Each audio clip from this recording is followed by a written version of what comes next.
pyramids at Giza, the main one built by a pharaoh called Cheops. Of the 7 wonders of the ancient world, only these remain. Our school books used to tell us all this was built by slaves, but you hear a different explanation about the ancient civilization and the motivating force behind it when you visit President Anwar el-Sadat on the terrace of his weekend house at Giza. Those pyramids really aren't silent, are they? They do talk to us of that earlier civilization. They tell us something about it. Quite right. Quite right. Not only the pyramids, but also the Sphinx with them here in this site. And it is the theory of eternity. My people worshipped the pharaoh, the king, as a god. They believed in eternity. So they wanted to make a monument for every god of them. And it was a religion motive, not a slavery motive at all. Well, you don't deny that there was slavery in ancient Egypt, however. I mean, the book of Exodus with the Egyptian bondage and all of that you accept, don't you? I don't accept. You don't? I don't accept. If the people were driven to do this, they couldn't have accomplished such an art like this. My people here, for sure, were very prosperous, or they wouldn't have built such a civilization like this. And take the example. If you are not prosperous in the United States, you would have never built in 200 years the most powerful, the most advanced country in the whole world. Why Egypt? Why did this become the cradle of civilization? Well, I think it is the Nile that has created all this. The river Nile. The Greek historian Herodotus wrote, Egypt is the gift of the Nile. Much of the ancient civilization can be explained by this unique resource. Everywhere else in the world, floods are unpredictable. But here on the Nile, the floods were regular, and though sometimes damaging, they also were a blessing. Late each August, they came surging up from the heart of Africa through the 1,000-mile length of the Nile Valley. For the next 3 months, only hills and temples stood above water. By November, the waters would recede, leaving the fields covered with new layers of rich silk for planting. In the spring, they harvested. Then drought, and they would again await the August miracle of the flood to replenish their parched land.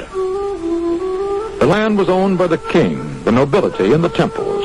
The farmers worked it as tenants. During the flood season, when the fields were idle, they served as the pharaoh's labor force, building the pyramids and temples. It also is the kind of life that Sadat knows from his own peasant childhood on the same tenant farm that he now owns.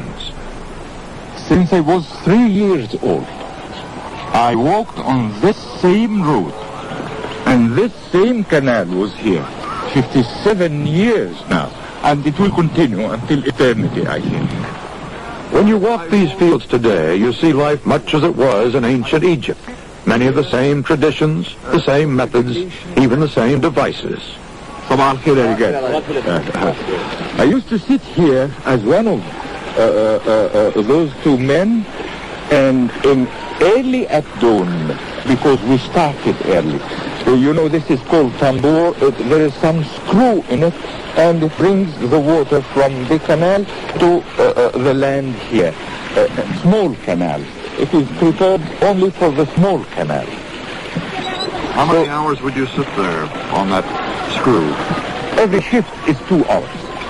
And we use not only to irrigate our land, but the work here, since the start, is collective. We don't have tambour for every farmer here. We have 6 or 7 only in the village. So we make a timetable, and then we start irrigating collectively all our land. So really it was the fertility of the Nile, the need to utilize the Nile by irrigation that created this first form of government in the world here in Egypt. Exactly. It is exactly like Herodot said. Egypt is the gift of the Nile.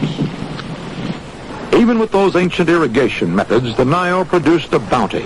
Grain and flax and papyrus, the paper of the ancient world. This was the wealth of the pharaohs, the goods they traded for Lebanon's timber, Africa's ivory and gold. The Egyptians divided the Nile's annual cycle, flood, harvest, drought, into 12 months, establishing the first calendar. So the Nile gave man his sense of time.